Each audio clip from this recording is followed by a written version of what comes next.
Hello, welcome to my video. I am Aryan the Techie and let's start data types in Java. I know it's been a lot of days since I uploaded Java videos, but I was busy because I told in my previous video that my school has started. Let's begin. As you can see, in this classification of data types, there are primitive and non-primitive data types. Non-primitive data types are basically made of primitive data types, but they are not the same. Like string data type is made of character data types combinations. Like if there are two characters, if we combine those two characters, we get a string data type. And then array is just a combination of data types. Then Boolean data type has Boolean, literally Boolean, which says true or false, like 0 or 1 if we say in machine language. Then numeric may we have character and integral. Character literally means that character A, B, C, D, E like that. And integral means the one which has numbers, integers. These four are classified on the basis of their size and capacity, and floating point means which have a decimal point. These are also sorted on basis of their capacity. In this table, this is a summarized version of the primitive data types. If we go for non-primitive, we can find many. Boolean size is 1 bit because it only has to store true or false. It uses 1 bit, but it needs to means it requires 8 bits in the memory. Now I don't know what does it do with the rest 7 bits. After that, byte uses 8 bits, character uses 16 bits, and so on. But as you can see, these four, byte, short, int, and long, they are classified on their size, because if we have to store 100 integer values which are less than this range, then we can go for byte. But if we have to store long, means really long like this number, then we can go for long. Basically we just have to go according to what we require so that it will take less size in the apps and programs. Now float has 7 decimal digits precision, means it can store till 7 decimal digits, and double has 16 decimal digits. And as you can see, double has double the amount of decimal digits which it can store. That's why double is called high precision.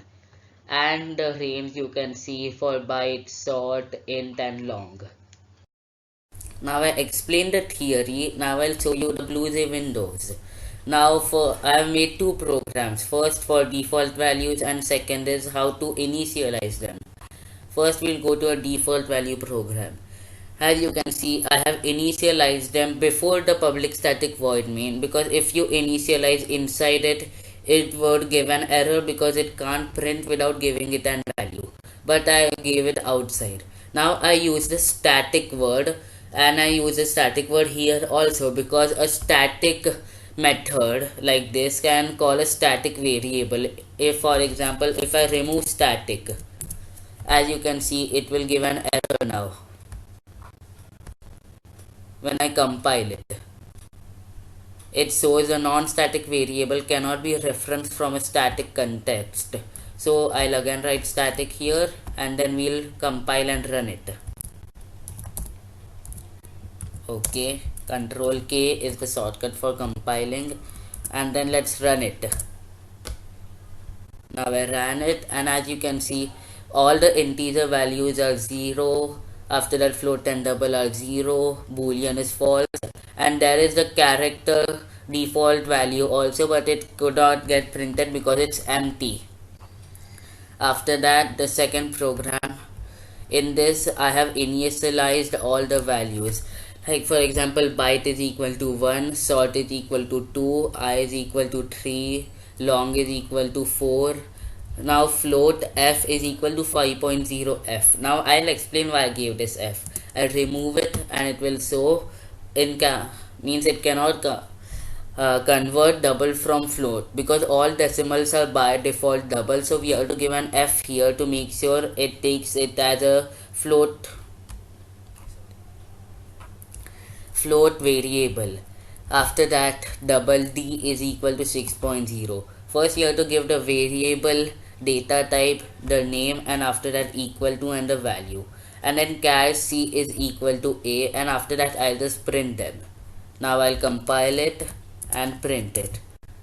As you can see, the values got printed. Now I am sure you must have learned the ASCII codes about the ASCII you would know. So I'll now for example, if I give 65, which is an integer, but it is the ASCII code of the capital A.